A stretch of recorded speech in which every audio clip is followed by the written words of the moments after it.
Protein industry. तो single cell protein अब खुद एक माइक्रोबियल इंडस्ट्री के फॉर्म में आ चुकी है। तो आप इसको याद रखें कि ये भी एक इंडस्ट्री है, that is the microbial industry. Okay, this is what one of the microbial industry. Okay बेटा, now what are the reasons behind the single cell protein? तो सबसे पहले हम लेंगे रीजंस। क्या क्या रीजंस थे जिसकी वजह से जो है हमें अपने आप को शिफ्ट करना पड़ा किसकी तरफ? सिंगल सेल प्रोटीन की तरफ, ठीक है ना। हालांकि ये नेचर में पहले भी थे, लेकिन हमारा जो नजरिया था ऐसा नहीं था कि हम इसको एज ए फूड सोर्स के बारे में सोचते।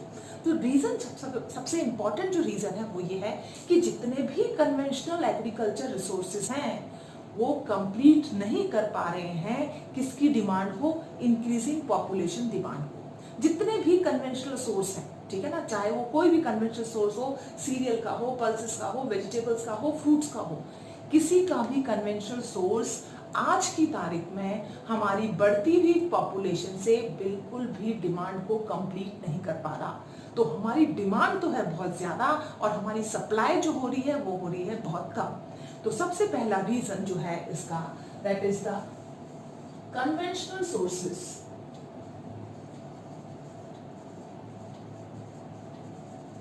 are unable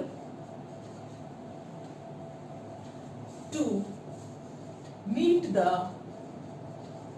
demand of growing population.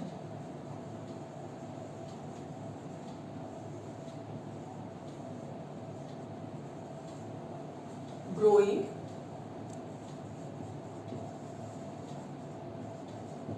तो सबसे पहला जो है वो ये वाला प्रोसेस है जिसके थ्रू जो है हम ये देखते हैं कि हमारी जो है डिमांड बहुत ज्यादा है और सप्लाई जो है वो बहुत कम।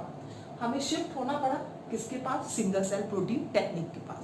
दूसरा सबसे important reason, second reason, 25% of Indian population is suffering from the malnutrition and the hunger। 25% जनसंख्या हमारे भारत की क्या है? भूखी है, उसके पास में सॉल्यूशन नहीं है, वो कुपोषण का शिकार है। आपने डिजीज नाम सुन रखा होगा, मैरस्मस, क्वासिकॉल, ठीक है ना। ये सब कौन सी डिजीजेस है? माल न्यूट्रिशन डिजीजेस है। एनीमिया बहुत कॉमन है इंडिया के अंदर। तो इतनी ज्यादा डिजीजेस और हंगर, अगर हमने इस प्रॉब्लम का सॉल्यूशन नहीं निकाला तो हमारी जो फ्यूचर जो जनरेशन है वो कितनी वीक होगी। अगर आप हेल्दी नहीं हो, आप वैसे ही वीक हो, तो आप मेंटली कैसे हेल्दी बन सकते हो? तो सबसे पहली जो हमारी प्रायोरिटी है कि हमारी जो न्यू जनरेशन आ रही है उसको हम वो सारी चीजें सप्लाई कर सके ताकि वो ज्यादा जो है इंक्रीज होकर अपने आप को ज्यादा जो है टेक्नो के थ्रू भी और अपनी कंट्री को भी क्या कर सके? हैंडल कर सके। So major problem behind the single cell protein is 25% of population suffering from, आप इमेजिन नहीं कर सकते 25%, 130 करोड़ का 25% कितना होता है? Suffering from mall nutrition and hunger. ये दोनों ऐसी प्रॉब्लम है कि हमें अपने आप को मूव करना पड़ा न्यू फूड रिसोर्सेस की तरफ। ओके, अब आजकल क्या सिस्टम चला है? Grain to meat. आप अपनी डाइट चेंज कर रहे हैं, जो वेजिटेरियन थे वो अब नॉन वेज हो रहे हैं, ठीक है। ये जो आपने शिफ्टिंग करी डाइट की ग्रेन से मीट की ओर, गुड, प्रोटीन रिक्वायरमेंट चाहिए भाई सबको, सब हेल्दी बनना चाहते हैं, बहुत अच्छी बात है क्योंकि हमको अवेयरनेस आई है, हमें नॉलेज आई है कि protein is the basic building block of our body. तो हमने क्या करा? अपनी डाइट में प्रोटीन को क्या कर दिया? इंक्रीज कर दिया। आपने तो प्रोटीन को इंक्रीज कर दिया, क्या पीछे से उसकी सप्लाई हो रही है या नहीं? ये सबसे इंपॉर्टेंट क्वेश्चन है। हमने अपनी डाइट को इंक्रीज करा, प्रोटीन की डाइट को वाया मीट, लेकिन हुआ क्या? आपका जो ग्रेन का प्रोडक्शन था वो ग्रेन का प्रोडक्शन जो है आपको मालूम है इतना कम है और उसमें से भी अगर आप मीट की सप्लाई शुरू कर दोगे तो क्या हो जाएगा, उसके ऊपर और प्रेशर पड़ा, क्योंकि हमें मालूम है कि इकोलॉजी के अंदर सबने पढ़ रखा है 10% लॉ। 10% लॉ ये कहता है कि जैसे जैसे आप हायर ट्रॉफिक लेवल पे जाओगे सिर्फ एनर्जी का ट्रांसफर कितना हो रहा है, 10%। हर ट्रॉफिक लेवल पे एनर्जी क्या होती है, हर ट्रॉफिक लेवल के अंदर एनर्जी क्या होगी, रिड्यूस। जैसे जैसे आप ऊपर जा रहे हो तो एनर्जी रिड्यूस हो रही है और जो नेक्स्ट ट्रॉफिक लेवल पे ट्रांसफर होगी वो कितनी होगी, 10%। 90% क्या हो गई है, वेस्ट हो गई as a form of heat. तो अब आप देखिए, जब आप मीट का प्रोडक्शन कर रहे हो तो आप प्रोड्यूसर्स तो हो नहीं, आप क्या हो, कंज्यूमर्स। तो आप जो है कंज्यूमर्स को खा रहे हो तो उसने कितना ज्यादा ग्रेन डाइट लिया होगा, उसके बाद में आपको कितना फायदा हुआ, बहुत कम। तो ये जो शिफ्टिंग है ना ग्रेन की मीट से, ये वाली बहुत ही प्रॉब्लमेटिक हो चुकी है। किसके लिए, एनर्जी ट्रांसफर वाले पॉइंट ऑफ व्यू से हमें बहुत कम एनर्जी जो है वो मिल रही है, इसलिए हमें दूसरा एक ऐसा सोर्स और चाहिए प्रोटीन का जो हमारी इस डिमांड को क्या कर सके, कंप्लीट कर सके। क्लियर बेटा? So our shifting towards grain to meat diet is the major factor which transfer our strategy of food towards single cell protein, because all of you know that 3 to 10 kg of grain produce 1 kg of meat। अब आप देखिए 10 kilo अगर आप grain ले रहे हो उससे आपको मीट कितना मिला, 1 kg। ये क्या शो कर रहा है, ये शो कर रहा है 10% law. It means energy is transfer only 10% of the previous trophic level and 90% is reduce in form of heat. Okay, तो इस चीज का ध्यान रखें, आपको 3 से 10 kg ग्रेन खर्च करने पड़ेंगे तब जाके आपको क्या मिलेगा, 1 किलो मीट। ठीक है, क्या हुआ, इंक्रीज हो गई क्या, आपकी डिमांड, आपकी सप्लाई पे क्या पड़ रहा है, प्रेशर। आपको कोई ना कोई अल्टरनेटिव निकालना पड़ेगा, अदरवाइज इस तरह की प्रॉब्लम्स नेचर के अंदर आती जाएंगी और हम जो है एज ए डेवलप्ड कंट्री के फॉर्म में चेंज नहीं हो पाएंगे। Okay, so these are the basic reasons और need of the single cell protein. Next आता है कि ये जो सिंगल सेल प्रोटीन इंडस्ट्री है, ये कौन सी इंडस्ट्री है, this is totally micro based industry.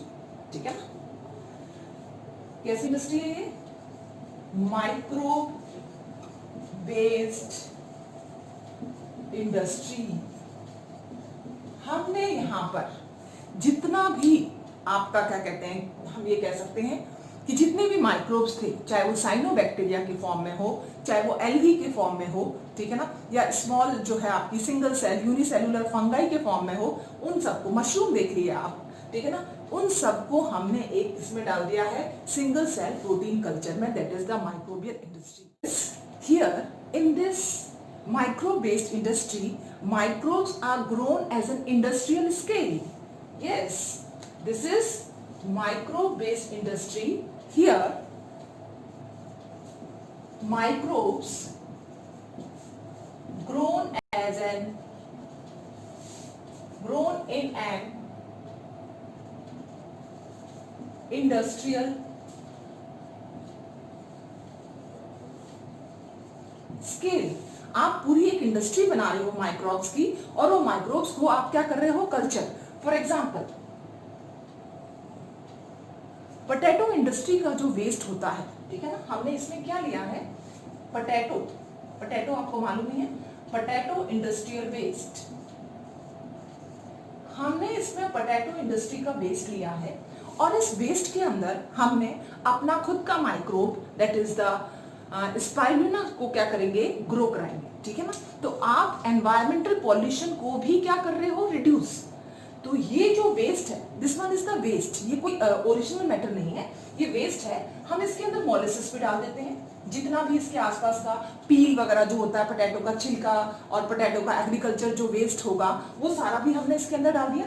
Molasses के साथ साथ आप इसके अंदर सीवेज वेस्ट भी डाल सकते हो, एग्रीकल्चर वेस्ट भी डाल सकते हो। तो आपने इसके अंदर एग्रीकल्चर वेस्ट डाल दिया, ठीक है ना, आपने इसके अंदर सीवेज भी डाल दिया, तो आपका तो वेस्ट, ठीक है। अब इस वेस्ट को हमने क्या करा, हमारी इंडस्ट्री के लिए यूज करा। कौन सी industry? Micro based industry. Micro based industry के अंदर हमने क्या कर दिया, इस साइनोबैक्टीरिया का कल्चर कराया। This is what? This is spirulina. ये क्या है बेटा? स्पाइरुलिना। ये है आपका cyanobacteria. This is what? Cyanobacteria.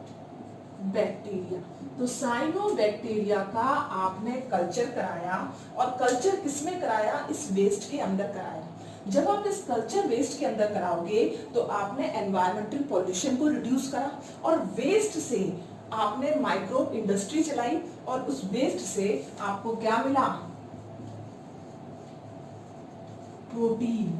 हमारी प्रॉब्लम सॉल्व हुई। 25% पॉपुलेशन जो हमारी मालन्यूट्रिशन से प्रॉब्लम में थी, वो क्या हो जाएगा? उस प्रॉब्लम का सॉल्यूशन मिलेगा। तो प्लीज रिमेंबर, हमने यहाँ पर सिर्फ वेस्ट यूज करा है और साथ में साइनोबैक्टीरिया यूज करा है, और इस साइनोबैक्टीरिया ने हमारे लिए इतना बड़ा काम करा कि हमारी कंट्री की मालन्यूट्रिशन प्रॉब्लम को क्या कर दिया? रिड्यूस कर दिया। तो इस तरह से अगर हम देखते हैं कि ये प्रोटीन डाइट कंट्री के लिए बहुत इंपॉर्टेंट है। पॉल्यूशन आपका खत्म हो चुका। अगर हम कुछ दूसरे एग्जांपल लेते हैं, for example 250 kg of cow. देखिए आप 250 kg, अगर इतना बड़ा एनिमल है तो ज्यादा कंज्यूम करेगा फूड रिसोर्स। ओके, कितना प्रोडक्शन कर रहा है? That is 200 gram. 200 gram of protein per day. 200 gram protein जो है ये प्रोड्यूस कर रहा है एक दिन में। कौन? 250 केजी का। इमेजिन करो। और एक हम लेते हैं 250 ग्राम ऑफ एक बैक्टीरिया हम ले रहे हैं, दैट इज मिथाइलोफिलस मिथाइलोट्रोपस।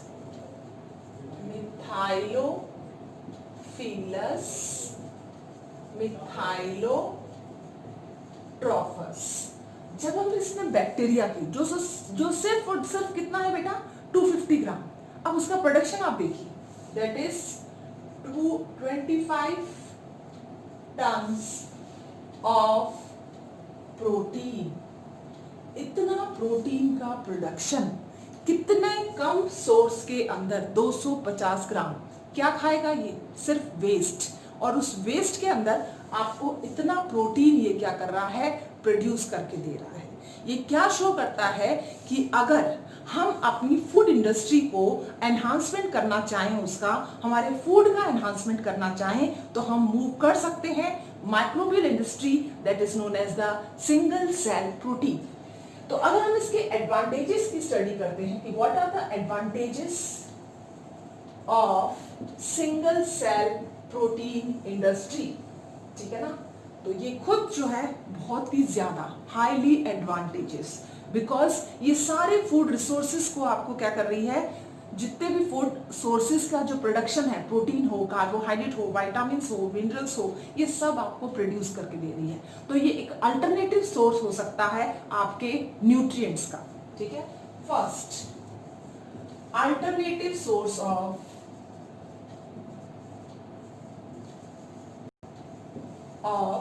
All nutrients. ऐसा नहीं है कि आपको सिर्फ क्या मिल रहा है?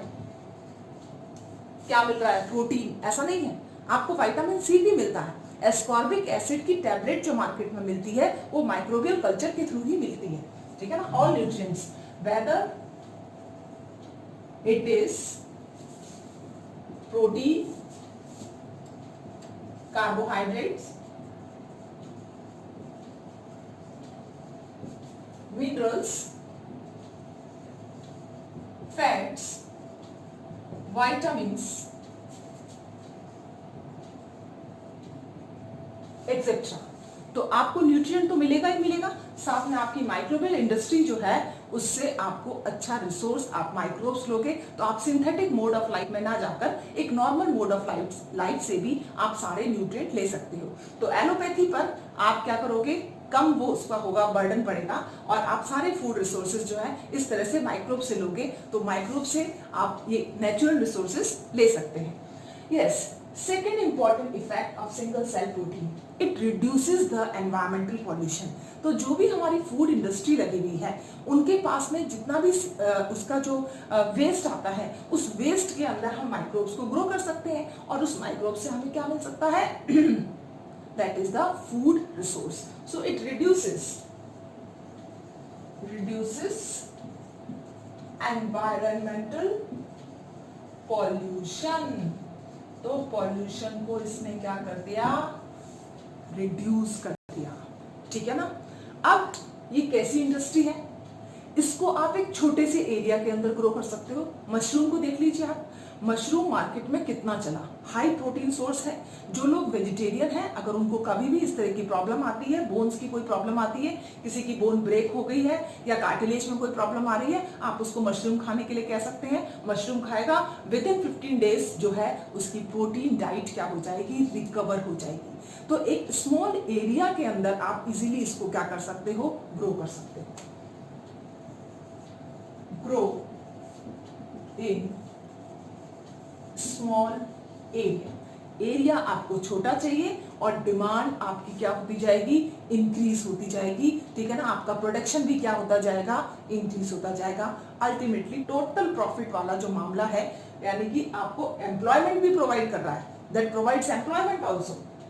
आत्मनिर्भर भारत की बात हम करते हैं तो that is like this, provide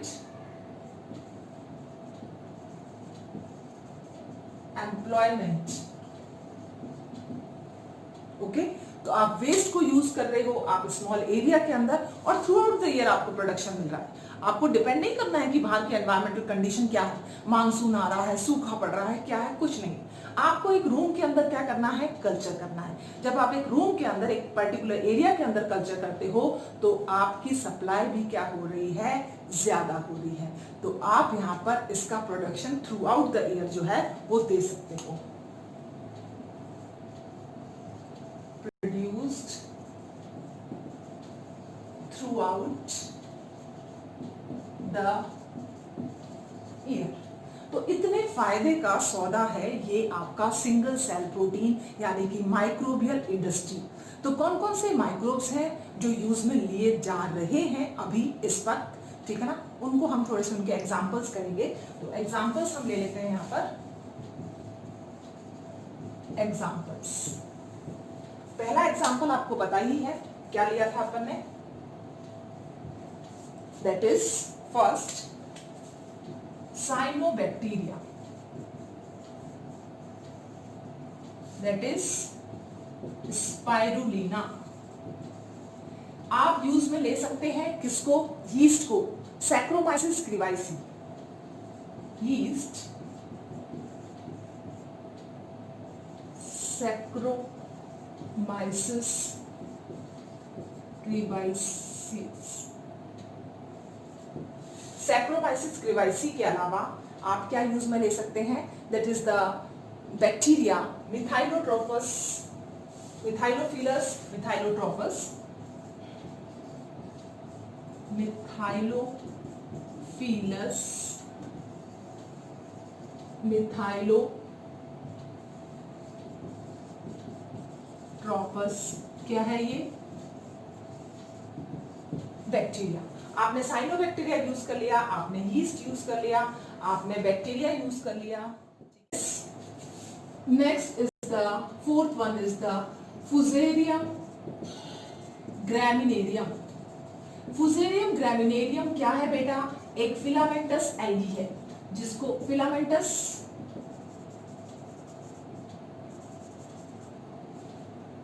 algae,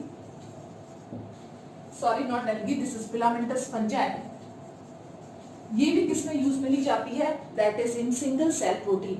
और क्लोरेला एल्गी, ठीक है ना, सबसे पहले लेके भी गए थे इसको स्पेस में। फर्स्ट एल्गी कौन सी थी, क्लोरेला, क्लोरेला एल्गी। तो आप ये देखिए, आप फंगस को, एल्गी को और बैक्टीरिया को, साइनोबैक्टीरिया को क्या कर रहे हैं, यूज में। तो best example is Spirulina, Saccharomyces cerevisiae आपको मालूम है पूरी बेकिंग इंडस्ट्रीज के ऊपर डिपेंड कर रही है। और मिथाइलोफिलस मिथाइलोट्रोपस आपने देखा कितना ज्यादा प्रोटीन का प्रोडक्शन कर रहा है। फुजेरियम ग्रामिनेरियम आपको मालूम होना चाहिए कि ये बहुत ही बेस्ट जो है फिलामेंटस फंगस है, जिसका ग्रोन करके हम क्या करते हैं, कल्चर करके हम as a food resource use करते हैं। क्लोरेला फर्स्ट स्पेस एल्गी जो सबसे पहले हमसे भी पहले स्पेस पे गई थी। सो ये जो है single cell protein, I think ये कॉन्सेप्ट आपका क्लियर हो गया होगा, आई होप सो।